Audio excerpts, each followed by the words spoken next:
All right, let's talk about something that drives pretty much every developer crazy, having to repeat yourself over and over again to your AI coding assistant. Today, we're going to dive into a single file that can turn that general purpose tool into a genuine expert on your specific project. You know the feeling, right? You spin up a new chat with your AI assistant, and here we go again. You have to explain the module relationships, the testing rules, your team's coding style, every single time. It's a massive time sink, and honestly, it just gets old. But what if there was a way to just skip all that? To go from the left side of this screen, that constant, frustrating loop, to the right side, where your AI just gets it from the get-go? Well, you can. Okay, so here's the game plan. We're going to quickly break down this repetitive context problem. Then, we'll introduce the solution, this clade.md file.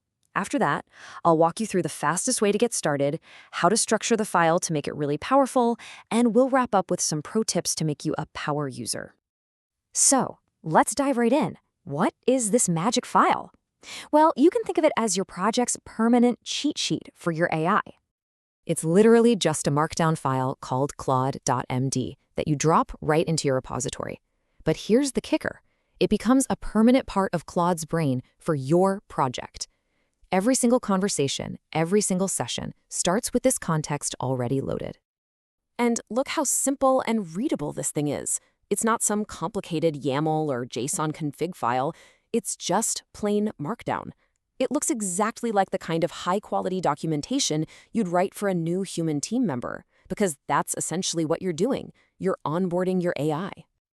And you can stuff so much useful information in here. We're talking common bash commands, your core tools, code style guidelines like PEP 8, how to run tests, where the key directories are, literally anything that defines the rules of the road for your specific code base.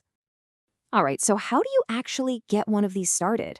Well, this is my favorite part, because you don't even have to write the whole thing from scratch.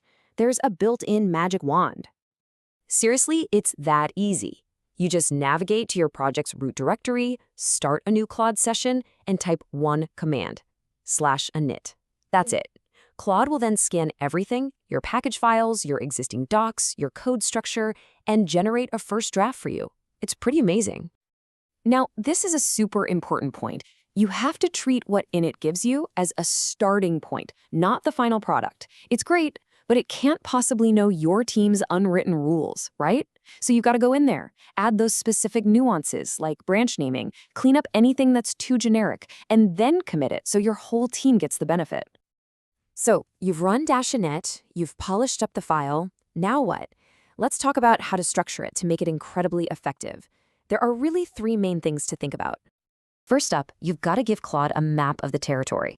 Start with a quick summary of what the project actually does. Then, lay out the directory structure. Just a simple tree that says, hey, all the important business logic is over here in /source/core, or the reusable stuff is in /source/utils. You're giving it the lay of the land so it's not wandering around blind. Next, you need to introduce Claude to your tool belt. You know, we all have those unique custom scripts for deploying something or running a specific test suite. Put them in here. Show it how to use them with examples. If your tool has a -help flag, tell it that. This is how you empower Claude to use these same exact tools that your team does. And this last one, this is a total game changer. You can actually define your team's standard operating procedures. You can tell Claude, hey, before you write a single line of code, you must investigate the existing files and then propose a plan. You can even enforce your team's specific commit message format. You're literally teaching it how to be a good teammate. Okay, you've got the fundamentals. Now, let's level up. We're going to cover a few pro tips and some best practices that will really take you from just using this feature to becoming a true power user. Pro tip number 1, use the /clear command. Think about it. Sometimes your chat history gets super long and messy, especially after a tough debugging session. If you're switching to a completely new task, just type /clear. It's like wiping the whiteboard clean, but it leaves all your Claude.md instructions loaded, so you're starting fresh, but not from scratch. Pro tip number 2 is awesome for multi-step jobs.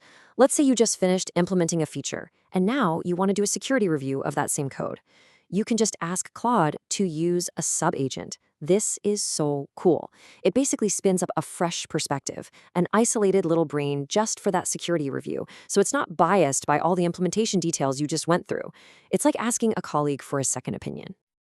And for the ultimate power move, you can create your very own slash commands. If you've got a really complex prompt you use all the time, say one for doing performance optimization checks, you can save it as a file. Then you can just type slash performance dash optimization and it runs the whole thing for you. It's like building your own personal toolkit. Okay, let's wrap this up with some really crucial do's and don'ts. First, do start simple. Don't try to boil the ocean. Just add things as you feel the pain points. And do treat it like living documentation for the team. But this brings me to the big one. Don't, and I mean never, put secrets in this file. No API keys, no passwords, no credentials.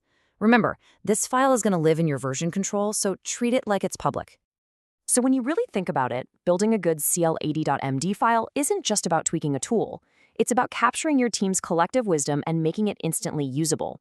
You're turning a generalist AI into a specialist on your team, which really just leaves one question for you to think about. What's the very first thing you're going to teach it?